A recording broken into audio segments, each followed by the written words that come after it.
Villainism എന്ന് പറയുന്നത് നമ്മൾ നമുക്കിടയിൽ പ്രതീക്ഷിക്കുന്നില്ലല്ലോ. പീക്ക് ലെവൽ ആക്ടിങ് തന്നെയാണ്. ഇന്റർവെലും ക്ലൈമാക്സും എടുത്തു പറയേണ്ടതാണ്, പ്രത്യേകിച്ച് ക്ലൈമാക്സ്. പിന്നെ വിനായകൻ സാറായാലും ആളുടെ അടിപൊളിയാണ്. ആൾ തന്നെയാണ് ഇതിന്റെ നായകൻ. കുറെ പേര് വില്ലെന്ന് പറയുമ്പോൾ ഭയങ്കര ഓവർ മാനറിസങ്ങളും കാര്യങ്ങളൊക്കെയാണ് ആൾക്കാർ പ്രതീക്ഷിക്കുക. പക്ഷെ അതൊരു ഭയങ്കര മൈന്യൂട്ടായിട്ടുള്ള കുറെ സാധനങ്ങൾ. അതെ, ചെറിയ രീതിയിലൊരു ബ്രൂട്ടൽ എലമെന്റ്സ് ഉണ്ട്, ബട്ട് വളരെ മൈന്യൂട്ട് രീതിയിൽ ആള് പെർഫോം ചെയ്തിട്ടുണ്ട്. ക്യാരക്ടർ ഗംഭീര സാധനം തന്നെയാണ്. അതെ, ക്യാരക്ടർ ഇതാണ്. ഞാൻ ഓവർ പറഞ്ഞ സ്പോയിലേഴ്സ് ആവുന്നില്ല.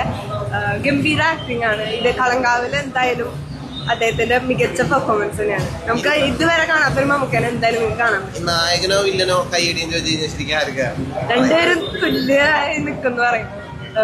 വിനായകൻ സാറായാലും ഇപ്പൊ മമ്മൂക്കയായാലും രണ്ടുപേരും പെർഫോമൻസ് എടുത്ത് പറയേണ്ടതാണ്. അവരെ രണ്ടുപേരാണ് ഈ കളങ്കാവലിന്റെ രണ്ട് പില്ലേഴ്സ്. രണ്ട് പെർഫോമറുടെ ഒരു അഴിഞ്ഞാട്ടം തന്നെയാണ്. ഇത് ഫാമിലീസിനൊക്കെ കാണാൻ പറ്റുന്ന. അതെ, എല്ലാവർക്കും എൻജോയ് ചെയ്യാം. ഒരു എന്താണ് ഇൻവെസ്റ്റിഗേഷൻ, ഒരു ത്രില്ലർ തന്നെയാണ്. എല്ലാവർക്കും വന്ന് കാണാം.